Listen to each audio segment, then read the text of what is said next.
Bonjour, je m'appelle Arafat Seydou, donc je suis infirmier en même temps délégué syndical. Avant de poser la question, j'aimerais, dans le fond, il y a une lettre ouverte qui l'accompagne, si vous me permettez, auquel je vais procéder à la lecture. Donc la lettre s'intitule Cri du cœur des professionnels en soins du CIUS de la capitale nationale. Il faut dénoncer l'agonie silencieuse de nos CHSLD et le sacrifice de nos aînés. Donc à vous, famille qui nous confiez ce que vous avez de plus précieux, vos parents, vos grands-parents, vos piliers. Nous vous écrivons aujourd'hui avec le cœur lourd et le corps épuisé. Si nous avons choisi la profession infirmière, c'est pour soigner avec dignité, accompagner avec humanité et protéger la vie. Mais aujourd'hui, dans les CHSLD de la capitale nationale, nous avons le sentiment de trahir nos valeurs et nos principes malgré nous. Le système ne nous demande plus de soigner, il nous demande de gérer une pénurie de personnel planifié et organisé. La réalité sur le terrain est devenue extrêmement difficile. Derrière les portes de nos établissements, le manque criant de préposés aux bénéficiaires n'est plus une simple statistique administrative. C'est une crise humaine de chaque instant. Même le décor moderne de nos nouvelles maisons des aînés ne peut plus masquer cette défaillance. Le béton ne soigne pas, ce sont les bras qui manquent. En raison des compressions budgétaires actuellement imposées par Santé Québec et le gouvernement, les postes de préposés aux bénéficiaires en particulier, mais aussi ceux d'infirmières et d'infirmières auxiliaires, sont de plus en plus nombreux à ne pas être remplacés. Chaque jour, nous commençons notre quart de travail en comptant les trous dans l'horaire, sachant d'avance que la journée sera une course contre la montre perdue d'avance. Lorsqu'un maillon essentiel de la chaîne manque, c'est nous, les infirmières et les infirmières auxiliaires, qui tenterons de combler le vide. En plus de nos responsabilités cliniques complexes, la gestion des médicaments, les pansements, les suivis médicaux, les urgences, nous devrions pallier à l'absence de nos collègues. Nous nous retrouvons à diviser notre temps entre les soins infirmiers et les soins d'hygiène de base. Cette surcharge de travail nous pousse au-delà de nos limites physiques et psychologiques. La détresse s'installe, l'épuisement professionnel devient la norme et les effets néfastes de notre travail sur notre santé explosent. Nous ne sommes plus des soignants, nous sommes devenus des gestionnaires de crise, constamment forcés de prioriser l'urgent au détriment de l'essentiel, la relation humaine. Celles de ceux qui paient le prix ultime de ces décisions comptables, ce sont vos proches. Un aîné que l'on ne peut pas lever par manque de bras et qui reste au lit toute la journée. Une toilette reportée à plus tard. Un repas pris à la hâte dans le bruit ou simplement l'absence totale d'une présence humaine qui alourdit la solitude. Nous voyons le regard de vos parents, nos patients, s'éteindre un peu plus chaque jour, faute de temps de leur offrir un sourire ou une main tendue. Réduire les effectifs à leur chevet, c'est réduire la qualité de vie et de celles et ceux qui ont bâti le Québec d'aujourd'hui. Leur dignité ne devrait jamais être le prix à payer pour équilibrer un budget. Nous aimons nos patients. Nous voulons leur offrir les soins de qualité auxquels ils ont droit. Mais nous ne pouvons plus porter seuls le poids d'un système qui s'effondre. Le silence des autorités face à cette surcharge est un aveu d'échec. Le gouvernement ne tient pas ses promesses, ni celles faites aux aînés, ni celles faites au personnel soignant. Le financement pour s'assurer qu'il y ait du personnel soignant en nombre suffisant n'est tout simplement pas au rendez-vous. Familles, citoyens, nous avons besoin de vous. Alertez vos députés, questionnez les directions des CIUS, faites entendre votre indignation pour que vos CHSLD, nos CHSLD, redeviennent des milieux de vie et non des simples lieux d'attente pour que nous puissions redevenir les soignants que nous avons promis d'être, les professionnels en soins de Santé Québec, capitale nationale. C'est ainsi que la question suit.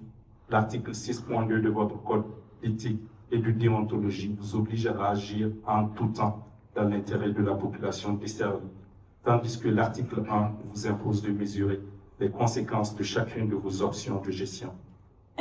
Devant l'épuisement critique du personnel en CHSLD et en maison des aînés, comment le conseil d'administration peut-il justifier, au sens de son propre ordre l'utilisation des réorganisations forcées et du non-remplacement comme mode de gestion courant, alors que ces choix coupent dans les soins de base et contraignent nos professionnels en soins à travailler au détriment de leur propre santé et déontologie.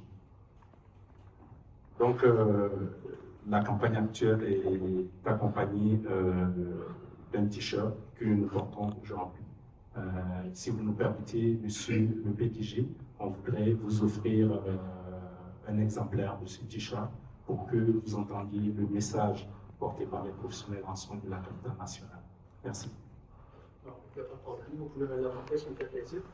Si vous me permettez, je vais répondre à votre question. D'une part, la lettre que vous avez présentée comporte quand même des mots qui sont lourds de sens. On aura l'opportunité de le réaborder. D'abord, merci pour la question. C'est toujours apprécié d'avoir votre point de vue sur la lecture de l'environnement, des membres que vous représentez et des secteurs de l'organisation.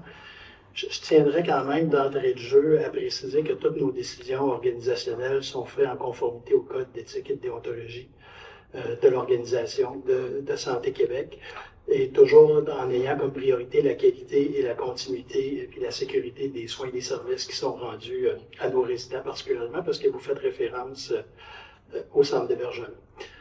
Les mécanismes auxquels vous faites référence dans votre question, notamment sur le non-remplacement puis la réorganisation du travail, est toujours une décision qui n'est pas arbitraire. C'est fait sur une évaluation clinique rigoureuse. Par ailleurs, on a eu l'opportunité de travailler là, avec vous comme représentants syndicaux. Puis, ce qui a été convenu ensemble, c'était de travailler à développer un outil d'aide à la décision qui serait mis à profit lorsqu'on a des situations où on doit réfléchir à se réorganiser, ce que vous avez accepté par ailleurs. On a travaillé avec des personnes de terrain, parce que c'est important pour nous de travailler avec des personnes qui connaissent la réalité du terrain, comme vous le nommez, là, des personnes qui sont en détresse. L'outil est en fonction, à date, ça semble prometteur. C'est un outil que je répète qui a été travaillé avec vos membres dans une perspective de s'assurer que de part et d'autre, on s'acquitte de nos responsabilités pour offrir des services de qualité à nos résidents, mais aussi qu'on prend soin de notre personnel aussi. C'est important pour nous de le faire en collaboration. Il y a aussi, je le sais, vous y avez fait référence dans votre correspondance, les indicateurs. Il y a beaucoup d'indicateurs qu'on suit en hébergement, puis si vous le souhaitez, M. Vigneault pourra vous les partager, qui mesurent autant la qualité des services qui sont rendus, puis il y a des indicateurs qui sont qualitatifs parce qu'ils font suite à des sondages, mais il y a des indicateurs qui sont quantitatifs.